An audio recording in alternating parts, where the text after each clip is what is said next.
फिर मैंने पानी उबाला था क्योंकि आरओ का पी रहे थे, तो फिर मैंने कहा पानी उबाल के ही देती हूँ। दवाइयाँ लेके जा रही हूँ मुझे। लो लो, एक एंटीबायोटिक है, बुखार की है। एंटीबायोटिक है, शायद ही कैप्सूल है, बुखार की है। खोला। हेलो एवरीवन, श्री शिवानम मुस्तफिम आप सभी का आपके अपने यूट्यूब चैनल पे बहुत बहुत स्वागत है। तो कल डॉक्टर ने इनको एडमिट के लिए बोल दिया था क्योंकि इनकी हालत ही कुछ ऐसी हो गई है जो कि फीवर नहीं उतर रहा है और वॉमिटिंग मतलब कि दस्त वगैरह बार बार। तो इनकी हालत ऐसे में पूरी तरीके से लस्त हो गई है और इनका जो ट्रीटमेंट है एडमिट करके ही होगा। तो मैंने हालांकि मना कर दिया था, पर अपने जो मेरे इंदौर वाले डॉक्टर हैं उनको मैंने पूछा तो उन्होंने मेडिसिन बोली है ये दर्द की, बुखार दर्द की और एंटीबायोटिक मतलब जो है कि थोड़ा बाद में असर करती है पर करती है धीरे धीरे। तो अभी मैं ये दवाइयाँ खिला के देख रही हूँ और फिर बाद में आराम नहीं लगेगा तो इनको अगर मुझे एडमिट करना भी पड़ेगा तो मैं इनको एडमिट कर दूँगी, क्योंकि डॉक्टर ने तो बोल ही दिया है और इनकी हालत अभी बिल्कुल भी ठीक नहीं है। तो बस मैं यही सोच रही थी कि मैं आखिर क्या करूँ और क्या करूँ। और देखिए, जब इंसान ना अब अकेला रहता है और उस बुरी तरीके से टूट जाता है ना, तो उसको समझ में नहीं आता है कि वो उस परिस्थितियों में क्या करे। और मेरे सामने इतनी बुरी परिस्थितियाँ है ना कि मुझे समझ में नहीं आ रहा है कि आखिर मैं क्या करूं। और मेरा मन बस यही कि मैं इन्हीं के पास बैठे रहूं, कहीं कुछ करूं कहीं कुछ करूं, कुछ काम करने में ही मन नहीं हो रहा है। उसके बाद ना मैंने शिव को सुला दिया था। 1 मिनट कैमरा साफ कर लो। शिव को सुला दिया है, इन्होंने भी खाना खा लिया, इनको भी दे दिया है और 1 घंटे बाद मिल रही फटाक से। फिर मैंने देखो खिचड़ी बनाई है, खिचड़ी में ही सोयाबीन डाला मैंने और रोटी। तो देखिए अब यहाँ पे देखिए, मन हो चाहे ना हो, फिर मैं इनके लिए मेडिसिन भी मुझे लेने जानी है, थोड़ा दूर लेने जानी है। और जब घर में ऐसा व्यक्ति हो ना, पेशेंट हो, तो उसके लिए दिन रात एक टेंशन लगी रहती है कि कहीं उसको ये प्रॉब्लम ना हो, कहीं वो प्रॉब्लम ना हो। और मैंने आप लोग को जैसे बताया था ना कि उनका क्रिएटिनिन भी हाई है, तो उसकी वजह से बहुत सारी प्रॉब्लम है उनके सामने जो फेस हो रही है। रात का समय हो रहा है और मैं इनके लिए थोड़ी सी खिचड़ी बना रही हूँ, जो कि इतनी बना रही हूँ, कह रहे पतली पतली बना दो, वही मैं खाऊंगा आज। बाकी कुछ खाने की इच्छा नहीं हो रही क्योंकि देखिए दवाई भी खाना है ट्रांसप्लांट वाली, तो हैवी पड़ जाएगी। दाल मैंने थोड़ी सी एक्स्ट्रा कर दी है और इतनी इसमें मैं कुछ भी नहीं डालूंगी, है ना, कुछ भी नहीं डालूंगी। और दलिया था नहीं मेरे पास, मैं मना कर रही थी कि शुगर वैसे भी बढ़ा है, तो बोले नहीं मैं नहीं खा पाऊंगा। ये चावल बना रही हूँ मैं, अब ये इसमें चढ़ा दूंगी। बस आप लोगों से यही कि कहेंगे कि हमारे साथ साथ देखिए, डॉक्टर भी भगवान का रूप ही होते हैं और साथ में कहते हैं दुआओं में भी बहुत असर होता है। तो प्लीज़ आप लोग दुआ कीजिएगा कि उनको जल्दी आराम लग जाए और हॉस्पिटल में एडमिट करने की नौबत ना आए, है ना। बस आप लोग यही प्रे कीजिएगा, क्योंकि मैंने देखा है हॉस्पिटल के चक्कर लगाने बच्चों के साथ बिल्कुल भी नहीं है। और मेडिसिन तो अभी मैं खिला ही रही हूँ, है ना। तो अभी डॉक्टर ने बोला है कि 12 से 15 घंटे देखो, अगर पूरी तरीके से ठीक हो जाते हैं तब तो ठीक है, नहीं होते हैं तो फिर आप जाके जो एडमिट करा देना। अब देखिए एडमिट करने में पता नहीं क्या प्रोसेस लगेगा क्या नहीं लगेगा, है ना। तो यहाँ पे मैं साथ में खाना भी बना रही थी और ये ब्लॉग ना ऐसा मैं बना रही हूँ ना कि जो मैंने किया है वो भी बनाया है, जो नहीं किया है वो भी बनाया है। आप लोग समझ रहे हैं ना कि देखिए ब्लॉग बनाना आसान नहीं होता है, उनके लिए आसान होता है जिनके पास एक फैमिली होती है, जिनका एक सपोर्ट होता है। पर मेरे यहाँ पे कोई भी सपोर्ट में नहीं है।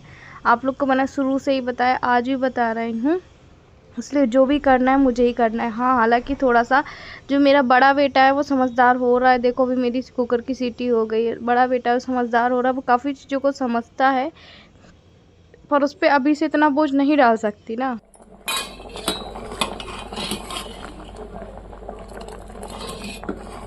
तो हमारी देखो ये खिचड़ी बन के ऐसी रेडी हुई है। इसमें बिल्कुल भी आपको तेल ऑयल वगैरह नहीं दिख रहा होगा ना, ज़्यादा इसमें मैंने मिर्ची मसाला डाला है। ये देखो जितनी मिर्ची दिख रही ना उतना ही डाला है, मतलब ऐसे ऊपर से कुछ भी नहीं डाला है धना वना।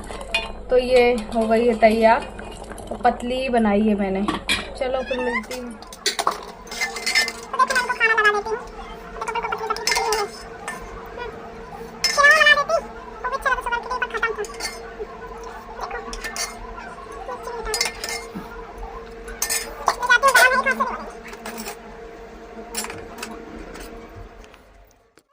तो बोल रहे थे आरती मेरी बिल्कुल भी खाना खाने की इच्छा नहीं है। मैं कहा चलो ठीक है, अगर गोलियां नहीं खानी होती ना, क्योंकि आपको पता है जो किडनी ट्रांसप्लांट वाली मेडिसिन है ना, वो एक दिन में 10 गोलियां खानी होती, मतलब 5 गोलियां सुबह 5 गोलियां शाम को। तो इसकी वजह से मैं इनको ज़बरदस्ती खाना खिला रही थी, और अभी गर्म थी तो बस मैं ठंडी करके बोल रहे थे बिल्कुल भी मेरा मन नहीं, मैं ऐसे खाली पेट गोली खा लूँगा। देखिए फिर कोई और भी दिक्कत होने लगेगी, इसलिए से फिर मैं इनको उठा रही थी कि थोड़ा सा खा लो, भले 1-2 चम्मच खाओ, जिसमें कि वो दवाइयाँ, क्योंकि देखिए कुछ ना बहुत पावर mg वाली भी हैं, कुछ नई भी हैं, कुछ है भी। तो मतलब कि दलिया वगैरह कुछ और ऐसी चीज़ें थी नहीं, तो चावल थे, तो मैंने कहा चावल की खिचड़ी थोड़ी सी बना देती हूँ। हालांकि नुकसान तो है, पर क्या ही कर सकते हैं। अब जाऊँगी मार्केट, फिर लेकर आऊँगी, फिर बनाऊँगी। इससे अच्छा अभी जो है वो खिला देती हूँ। और ये देखो शिव अभी ना खेल रहा है, ये ना मैं बता रही हूँ कि इतना ज़्यादा अंदर से ना टूट गई हूँ ना, क्या ही बताऊँ कि क्या होगा मेरी लाइफ में, क्या चल रहा है क्या नहीं चल रहा, मुझे कुछ समझ में नहीं आ रहा है यार। कि अगर वो 2 दिन अच्छा रहते ना, तो मुझे ये लगता है कि मुझे सारी खुशी मिल गई, सब कुछ मिल गया। और जब उनकी ऐसी हालत होती है ना, तो मुझे लगता है आई क्या हो गया भगवान, इतना आखिर मेरे साथ ही पता नहीं भगवान क्यों ऐसा होता है कि पता नहीं, थोड़ी सी खुशियाँ आती हैं उसके बाद ऐसा हो जाता है। तो डॉक्टर से तो ऐसा है कि मैं थोड़ी थोड़ी देर में ही बात कर रही हूँ, जैसे 3-4 घंटे में ऐसे, है ना। तो उनको जो भी चीज़ें हैं उनसे पूछ के ही मेडिसिन खिलाती हूँ। अगर एक देना है तो मैं आधी ही देती हूँ, कि हैवी डोज भी नहीं दे सकते, है ना, आपको पता ही है। और शुगर लेवल है तो उसके लिए तो अभी डॉक्टर ने ये बोला है कि वो चढ़ेंगी, क्या इंसुलिन लगेंगी। तो अभी तो इंसुलिन वगैरह है नहीं, वो भी लेने जाना है। तो मैं सोच रही हूँ कि आराम से जाऊँगी, दोपहर को जाऊँगी, इनको खिला देती हूँ। चलो फिर मिल के जो भी है अपने ब्लॉग का एंड करती हूँ। और प्लीज़ आप मेरे हस्बैंड के लिए दुआ कीजिएगा कि वो जल्दी से ठीक हो जाए पहले की तरह। देखो रात में उल्टी के लिए मैंने ये बाल्टी रख दी थी, ताकि अगर उल्टी वगैरह आए तो उस पर कर लें।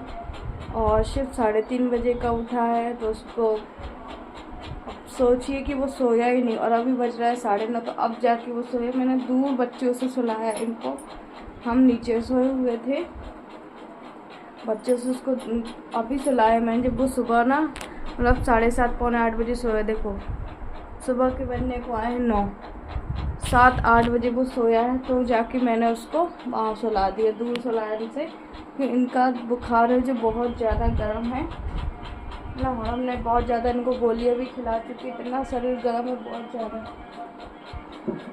और देखो ना रात मेरे को कुछ अच्छा नहीं लग रहा, कैसा लग रहा बताओ, थोड़ी सी बात करो ना। हाँ सही लस्त पड़े, तो कह रहे बिल्कुल भी मेरी हिम्मत नहीं है, ज़्यादा परेशान नहीं करूँगी मैं ना। तो क्या चाय भी नहीं पी रहे हो? हाँ चाय पी लो ना थोड़ी सी।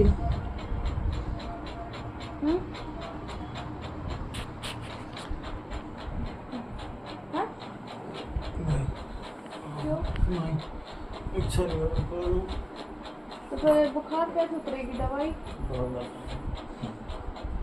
दवाई हमारे पास दस्त वाली जो है ख़त्म हो गई है ना, वो मिलेंगी मतलब यहाँ से 4-5 किलोमीटर। मैं जाऊँगी क्या कर सकती हूँ ना, तो फिर सुबह का टाइम, अभी तो नहीं जाऊँगी, लोग के लिए नाश्ता चाय बना दो उसके बाद जाऊँगी। तो कोई सो रहा है, शिव भी सो रहा है, तो मैं बाकी का काम कर लेती हूँ। और सच बता दूँ ना आप लोगों को, तो वो देव उठ चुका है ना, मैं उठती हूँ देव उठे, तो हम लोग ना नीचे सोए थे बिछा के, क्योंकि कि कल पूरे बिस्तर में भी उल्टी। तो फिर रात को ही चादर वगैरह चेंज किया मैंने, रात को ही सब कुछ किया। चलो फिर जैसा हो, प्लीज़ आप लोग सपोर्ट करिएगा। समय इतनी घबराहट हो रही है, इतनी घबराहट हो रही कि क्या बोलूँ, किससे अपना जो दुख दर्द है तकलीफ़ किससे बताऊँ मैं। एक वीडियो ही जरिया है, तो प्लीज़ आप लोग सपोर्ट कीजिएगा ना, मेरी परिस्थितियों को समझिए। चलिए फिर मिलती हूँ आप लोगों से बाद में, तक के लिए बाय बाय।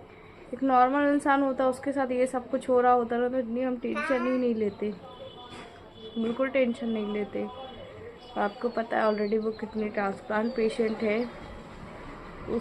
उस व्यक्ति को अगर एक छींक भी आती ना तो उसके लिए वो रिस्की है। अगर आप सोचेंगे ना कि मैं ऐसा चीज़ें बोल रही हूँ, तो मैंने ये चीज़ देखी है। मैंने आप लोग को हर चीज़ इसलिए बताई है कि इसलिए बहुत ज़्यादा टेंशन होती है, थोड़ा सा भी तकलीफ़ होता है, बहुत ज़्यादा टेंशन होती है। पर मैं ये चाहती हूँ ना कि ठीक रहे सब कुछ, बस। चलिए फिर बाद में मिलती हूँ आप लोगों से। सुबह का ही टाइम है, मेडिसिन भी लेने जाना है इसके लिए। और ये मेडिसिन, वैसे तो सारी मेडिसिन हम इंदौर से ही मंगाते हैं इतने, पर ये दस्त वाली हमने इतनी ज़्यादा नहीं रखते पर इतनी ज़्यादा नहीं रखी थी हमने, जितनी रखी थी उनको दे दी है। यहाँ वहाँ की खाना नहीं है, तो फिर अभी वैसी दवाइयाँ हम मिल जाती हैं, तो रामपुर में मिलेगी, एक दुकान है, तो वहाँ से लेकर आऊँगी मैं, है ना। हमारे घर से 4-5 किलोमीटर दूर होगा, तो बाद में ही जाऊँगी, है ना। चलिए रखती हूँ, उस ब्लॉग को एंड करती हूँ। Bye bye.